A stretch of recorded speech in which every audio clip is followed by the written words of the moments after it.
They didn't give me a choice. That was the worst part. The sun was already setting when the sheriff called my name, his voice carrying across the dusty street like a sentence already decided. "Clara," he said, not even looking at me. "You'll go." I stood still. The entire town seemed quieter than usual, as if even the wind had stopped to listen. "Go where?" I asked, though deep down, I already knew. The sheriff finally turned, his face serious. "To the cabin up north." A murmur spread through the small crowd gathered near the saloon. Some looked away. Others watched me with something between pity and curiosity. "And why," I asked carefully, "would I do that?" The sheriff sighed. "Because he asked for someone he can trust." A bitter smile touched my lips. "And you thought of me?" "No," he said honestly. "He did." That made my stomach tighten, because there was only one man in this town people spoke about in low voices. Only one man who lived alone, far from everyone. Only one man no one dared to visit after dark. Silas Boone. "I'm not going," I said. "You don't have much of a choice," the sheriff replied quietly. And just like that, my fate was sealed. The ride to his cabin felt longer than it should have. The sky darkened quickly, turning from gold to deep blue, and by the time I reached the forest path, the world had gone silent. Too silent. Every story I had heard about Silas Boone came rushing back. He doesn't speak. He doesn't trust anyone. Some say he killed a man. Others say more than one. I tightened my grip on the reins. "Just one night," I whispered to myself. That's all it was supposed to be. Just one night. The cabin appeared suddenly between the trees. Old. Isolated. A single lantern glowing faintly near the door. I dismounted slowly, my heart pounding louder with every step. Before I could knock, the door opened. He stood there. Silas Boone. Taller than I expected. Broader. His face half hidden under the shadow of his hat. For a moment, neither of us spoke. Then he stepped aside. "Come in." His voice was low. Calm. Not what I expected. I hesitated. "Relax," he said.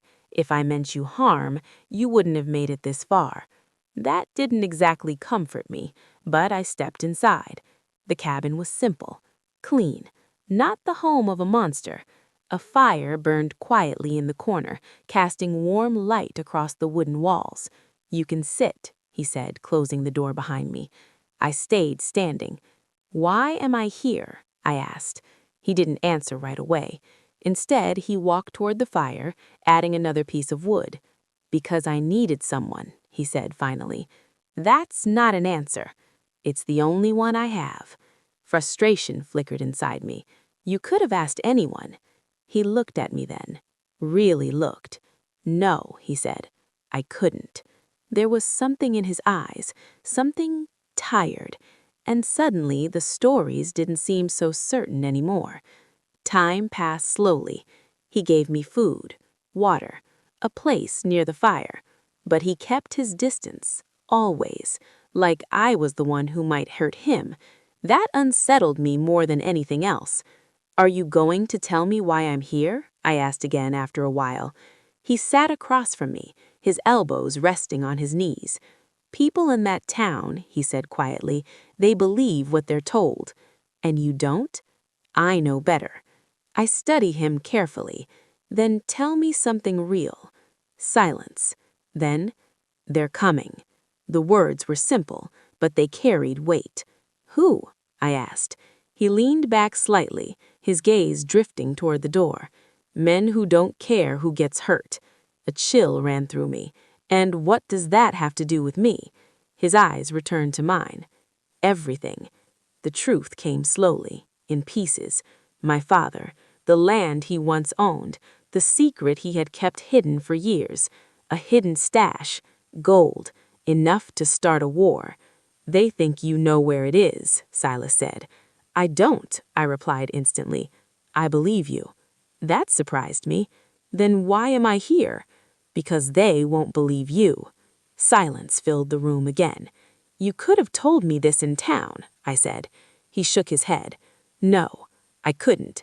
Why not? Because someone there is already working with them. My breath caught. Who? I don't know, he admitted, but I know they're watching. Suddenly, the town didn't feel safe anymore. Neither did anything else. The night grew deeper, the fire burned lower, and outside, the wind returned. Then, a sound. Faint, but unmistakable. Horses. Silas stood instantly. They're early, he muttered. My heart began to race.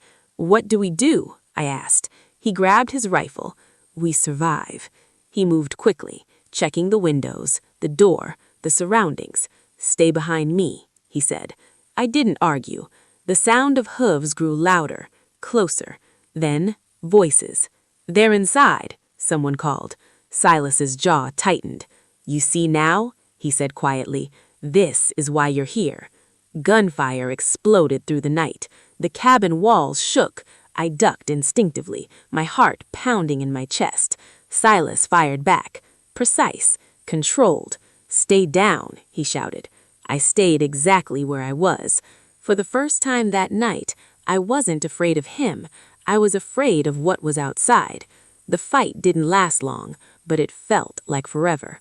Then, silence. Heavy, uncertain. Silas didn't lower his gun.